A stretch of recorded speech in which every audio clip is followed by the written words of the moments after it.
Hey everybody. Sean and Kelly here, Price and Price Group of eXp Realty, and what are we talking about today? Well, It's I the let the elephant out of Yes. the corner, and we're going to be discussing something that, unless you've been hiding under a rock, you're fully aware of is going on with litigation and real estate agents' commissions. Of course, maybe you weren't under a rock, maybe you just don't live and breathe real estate. I mean, who doesn't, right? All right, so we're talking about commissions. Yep. All right, here we go.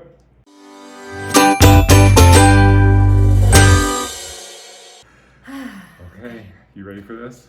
Yes. Okay, so we have to be we are not lawyers. Wait, no, listen, we're not lawyers. We're not and lawyers. I am not going to emote.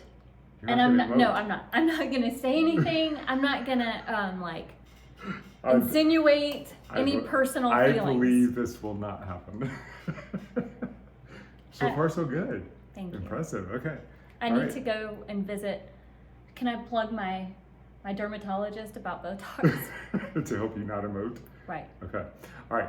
So you're going to do all the speaking since you're not emoting. I want to make this fun. All right. Here we And go. fun at work. So the first thing we really must mention is that commissions are now and have always been negotiable. Yes. Yes. In fact, in contracts and everything, in fact, they've always been negotiable in and fact, are. yeah, that's Yes. a key word. In fact, Maybe not And- in practice with every agent. I don't know about. I can't speak to that. We've Yeah. always. But we'll get into that in a second. Fun. No emoting. I'm not. So the reason we bring that up is because the lawsuits that Kelly referenced earlier, a lot of these lawsuits are based on the fact that there are accusations that the large brokerages have all gotten together to maintain high commission rates, and that it's antitrust laws. Again, we're not lawyers. I don't know all the ins and outs of the situation, but that simple fact of them all getting together to maintain the high commission rates, it's not true. We don't see this. We've never been with a brokerage that required it. You see, We've actually been. Our brokerage contracts state the opposite. Yeah. That there is no set no fee set fees. ever. That's right. We have Redfin, which is a large discount brokerage. We have Mm-hmm. other large discount brokerages. We have agents within brokerages that are not discount brokerages, but the agents are discount Yeah, agents. like they'll charge flat fees, Yeah, they'll things charge- like that, like $300 to list your home and put it on the MLS, and then they're done. Yeah. Now, many of your better brokerages, they don't allow their agents to do that, but if you will see some agents doing that. Yeah. So to say it's not negotiable is absurd. So that's something we had to put out there, and you just have to be aware of these facts. Now, there have been some changes that have happened Right. since this lawsuit came through. There have been some changes in language just to make even more Right. clarification, which we're going to go through that in a second. Yeah, we're going to show you the actual contracts and let you read the language as we read it to you. So Yeah, if you're absolutely. driving, you can still hear it. That's right. But one of the changes was on Bright, right? On the actual multiple listing service. Yes. So right? the multiple listings are, and I don't know if NAR presented this 1st Mm-hmm. or the multiple listing services, but however this happened. NAR is the National Association Yes, of Realtors. they're part of a lot of these lawsuits. So it used to be that there had to be an offer to a buyer broker, buyer's agent of $1. At So, minimum of $1. Minimum of $1. So there was a requirement for there to be that offering, and Yeah. now the offering is a minimum of 0. So Right. there's been a $1 change. Yes. But has that changed the industry? Has that changed what's happening in the industry? Not so much. We're going to cover that here in a second. Yeah. But that's been the major thing that we've seen is just this $1 tweak so far. Yeah. Is that the final change? We don't know, but that's where we are so far. I don't know. All right, so we're going to get into some language here, and Kelly is our fantastic out loud reader who also does not emote. So she's going to very dryly I shall read through this robotically information. read. So let's start with paragraph 12, compensation, and then we'll explain what this means. Okay, so this is the seller Yes. signing their listing agreement. This is the context here. Okay, so we have broker compensation. Seller will pay broker total compensation of blank % of gross sales price or blank dollar amount or blank % of gross sales plus blank dollar. So there are a whole lot of combinations and options that the seller can decide they want to compensate the broker. Yep. So this would all be called broker compensation if during the term of the agreement anyone produces a buyer ready, willing, and able to buy a property. Okay, so the key terms here, number one, broker compensation. That language is used because when you sign an agreement, Even Kelly and I, as your agents, we work for EXP. You're signing this agreement with EXP, the brokerage, Yeah. or whoever We're the just brokerage the is. agent who works and represents our brokerage. That's right. In this case, EXP. During the term of this agreement, anyone produces a buyer ready, willing, and able. So in this agreement, that means that if a buyer comes off the street, knocks on your door, we're going to work that transaction My for you. cat found your buyer. Yeah, that's right. I That's get right. compensated. Well, EXP gets Yeah, compensated. that's right. So this. I have a really good cat. Oh, You have a great cat. So this number right here, if you can see my mouse, if you can't see my mouse, I'm not sure how this is going to translate, but the seller will pay a total compensation of blank percentage. So this is the area that is kind of under question, because let's just say, this is not a standard agreement, but let's just say that this compensation is, let's make it fun, 7%. So you agree to pay us as your listing agents 7%. Our brokerage, 7%. Yes, our brokerage, 7% of the sales price, okay? yeah. So then we're going to go on a little bit further. So that means that no matter how the buyer comes to buy this property, You're paying you are our paying broker a 7%. 7% commission. So now Okay. we go into the buyer agency compensation. Okay, so the buyer agency, all right, keep in mind, this is still the seller signing this Yes. sales agreement, right? So buyer agency compensation is the amount taken from the broker compensation, so from that top number, that From that 7%, and paid to any brokers representing buyer in this transaction, which is called the cooperating broker.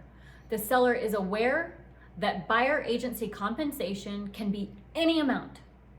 Broker and seller agree that the buyer agency compensation, if any, so that could be 0, will be, and the seller gets to choose. Okay, I want to compensate them blank.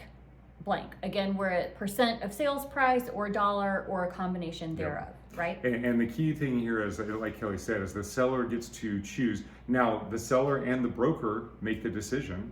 So it's broker and seller, because this is actually coming out of the broker's commission, which was negotiated up here, Yeah. the 7%. So That- they have to come to an agreement. That's right. That top sentence of C, taken from the broker compensation. So Yep. that's from the 7%. Of that, the seller wants to negotiate and contribute, wants to agree that this is, we're going to contribute this much to Yep. the buyer's agent. That's It right. can be 0, It can right? be 0, or it can be 7% if Yeah. the broker agrees, which I don't see why a broker would agree. But there are some discount brokers, this is what we're talking about, like with Yeah. discount brokerages and so on and so forth. So this is completely negotiable. I This- want to highlight, the italicized at the bottom. Brokers' compensation and the sharing of compensation between brokers are fully negotiable and are not fixed, controlled, recommended, or suggested by law or any multiple listing service or association of realtors. Okay. Okay? It's really negotiated between the seller, which is the principal, Mm-hmm. and the brokerage represented by the agent, That's right? right. That's right. So that's where the number comes from. So this is on the seller side, okay? Now we're going to go to the buyer side. So the buyer, in there, we've talked So this about. is a whole different contract, Yeah, right? and this is buyer to buyer agent, Right. and we've talked about representation and why this is important. This is why you want to have a buyer broker agreement with your Yeah. agent, so that you know what they're being compensated, because there could be some responsibility for you financially. Okay. This is the buyer broker agreement. Okay, so we've shifted gears to the buyer from the broker agent. The buyer will pay compensation in the amount of blank percent of gross sales or blank dollar amount, which is called the broker fee, if to the broker if buyer enters into a contract to acquire any real property during the term of agreement and goes to settlement on that contract anytime thereafter. Buyer is responsible for payment of broker fee at settlement, not seller, buyer. Yes, buyer is responsible to pay the broker fee. Right. If broker receives any compensation from the seller or seller's representative for services covered by this agreement, that amount will be credited toward the buyer's obligation to pay broker fee. Okay? So that's saying that if the seller on that side If the did seller allow here- some payment to this buyer's agent, that's going to be deducted from what this buyer is agreeing to pay Yes. his agent, okay? Broker may retain any additional compensation offered by the seller or seller's representative, even if this causes the compensation paid to the broker to exceed the fees specified above. So let's give an example of that. Okay, so let's say we're at here. Let's say we did 7%. Yeah, so And the 7% seller- of 700, $100,000. Yep. And then the seller agreed and the broker agreed to offer the buyer's agent 3.5%. Let's just split it in the Let's middle. say they were going to give Okay. half, 3.5%. Let's say here that the buyer agreed to pay the buyer agent 3% of the sales price. Right. Okay. So the seller is offering 5.5% higher Yeah. than what the buyer Yes. the buyer has agreed to pay. So that is where this says that the extra 0.5% would go to Correct. the buyer's agent. Correct. Now let's talk about what happens if on the seller agreement they were only offering 2% to the buyer's agent, but the buyer has an agreement with his broker, his or her broker, to pay 3%. What happens to that, right? Well, based on this language, The buyer would have to come up with that 1% broker fee, Yes. right? Again, this too is negotiable. It's not unheard of for negotiations to addendums to be made to contracts to negotiate that once they're under contract. It doesn't always happen. Sometimes it does, sometimes it doesn't. and it can be negotiated with the buyer agent. It can be negotiated with the contract. It could be Yeah. put into the seller's the contract to the seller Right. that they're going. There's all kinds of ways to negotiate this. Yeah. The key word, it's all negotiable. Is it time? Can I bring up yet the implications? Nope, we're gonna do that in a second. Okay. But I will get to. Yep, you will. Yep, no emoting. I'm not. I caught myself. Okay, so this one we're talking about how do we know what the seller's offering? Okay, so in this example, this is what we would see in the multiple listing service. And my understanding is that Zillow shows this now, Redfin shows this. Yeah, that they this is didn't all used to public. show this. Yeah, so this is all public information. You can see on any given property what the buyer agency compensation is, okay? Why is this important? This is very important because number one, well, yeah, actually, let's go straight to your point. Let's go straight to your point of The what you're covering. implications? Yes, the implications. Okay, so I am a buyer's agent. Say that I am working with Kelly and I have agreed to pay her on my buyer broker agreement. I am the buyer.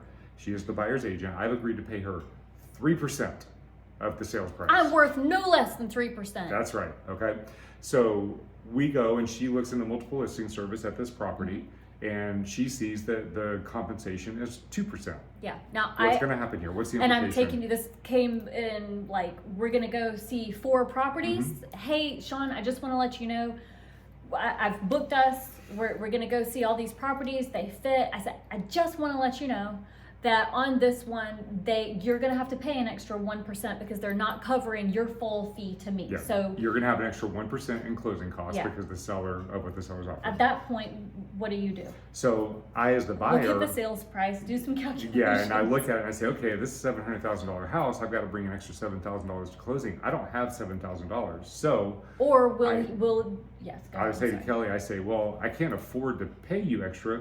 Would you take less? Option one. Mm-hmm. Option two, do you think we can negotiate with the seller to get them to cover the difference? Or option three, if either one of those would happen, then I don't want to go see the property. Right, and that happens a lot. And the other thing that can happen is in our market where we currently have multiple offers and Mhm. people are bidding above ask and waiving contingencies or doing appraisal gaps. Okay, Yeah. so let's say in this scenario, it may not appraise for what they're going to have to offer on the property, and excuse me. So they're like, okay, I can give a $10,000 appraisal gap. I've got the finances to Yeah. cover that shortage, right? Well, if you're having to pay me an additional 1%, Yeah. you're not going to be able to give that gap, or you're not going to be able to offer as much. So I just really want to stress that if sellers I worry that if sellers don't offer buyer broker payments, they're going to undercut what their offers are going to get on their homes. And that, I mean, we always say that property values are going up and up and up. If this happens, that's when we're going to see property values going down because buyers are not going to be able to afford the prices and Pay a broker. pay their own brokers. Yeah. So, and maybe that's how the world at large wants it to be. and everything will adjust to that, but that is a huge implication. And to be very clear, a buyer's agent cannot and will not decide what properties the buyer goes to see based on commission. We show you what Yeah. works with everything, with your search criteria placed. Yeah, just like, okay. We show you anything. This falls into the same category as, let's say that we've got a buyer right now, for example, who their max budget is $525,000. And if they're looking at a $525,000 townhouse, then we're going to have a conversation Yeah. because that townhouse is going to bid up to $550,000. Did Yeah. you find some more money? Are you able to go higher? Right. And if they're not, we're not going to go see the property because it's wasting their time. Okay, So that does bring up a good point, and we talked about the agency relationship and how we're fiduciaries, right? Yeah. There are parts of our contract that even say, our buyers tell us, hey, don't even take us to a property that's out of this. It could be perfect, but don't take us if it costs this much, Yeah, right? Like yeah. what you were saying.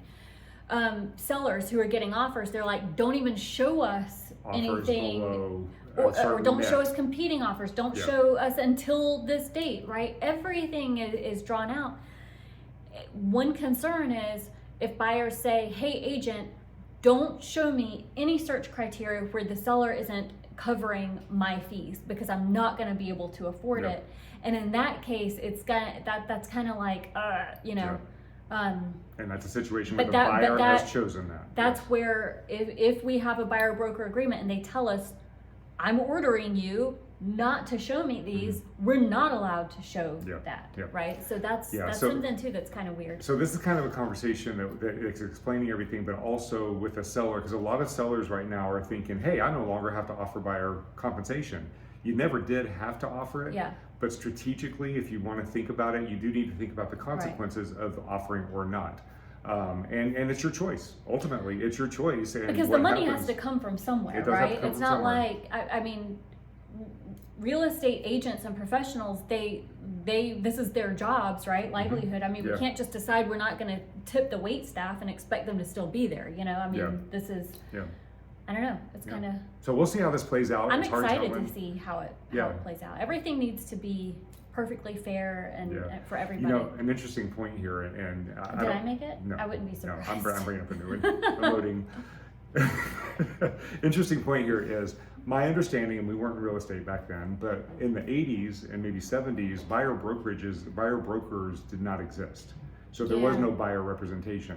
And what ended up happening was there were a lot of buyers that were being taken advantage of because they didn't understand Yeah. contracts. There was no representation.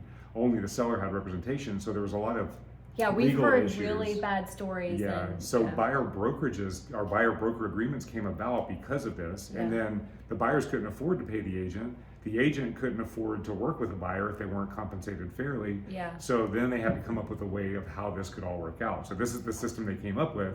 So now they're looking to unravel the system. So if they Yeah. come up with a better way, great. But if we Right. go back to what caused the system in the first place, it's But, going I to be mean, then interesting. there were a whole bunch of lawsuits and a lot of buyers unrepresented who were just totally taken Mhm. advantage of Yeah. and raked under the coals, which is that how you're supposed to Break say over that? the coals, not under. Under. I prefer to be under the coals. Be aware. Yeah. All right, so in summary, the Yes. commission situation is commissions are always negotiable. That does not mean that your agent will negotiate. You may have an agent that says, this is what I'm worth, this is what I do, I will not work for less. Just like you might go to a restaurant where if you show your butt, then the waitress is going to spit in your food before they bring it out. Do they all do that? No. That's a horrible analogy. But they do it. That's a horrible Everybody analogy. knows that. No, it's just like you go to a restaurant that's right next door, you've got a Western Sizzler steakhouse, and you've got Nobody even knows what that is. It's a cheap steakhouse. You're a And then hick. right next door. Oh. Yes, I am. I'm not, anyway, and then right next door you have Ruth's Chris Steakhouse, $60 steak and a $19 steak. You choose which one you want to go with. If you don't want to work with an agent that won't negotiate, go with someone who will. But you're going to get the consequences of doing that. So be aware. Beware. Beware of discount agents. They may meet your purposes and what you're trying to Yeah. do. They may not. It may end up costing you money. So that's the story You on do that. what works for you, bro. That's right. That's right. But it is always negotiable, and you always have a choice. All right. Oh, I think that's hey, it. is the elephant what happens once you talk You- about the elephant? Is You- it like you eat it? ugh? You eat it. And how You do you eat eat it? it? One bite One at a bite time. at a time, bro. That's right. Yeah, like those burnt ends I had last night. Oh, those burnt tips That's- from Mookie's, yes, they're so Mookie's good. barbecue Mookie's, yes. in Great Falls. Highly recommended. Yum! So good. Oh, Yes. man. All right. Kind of want that again. All right. We'll see you next week. Bye.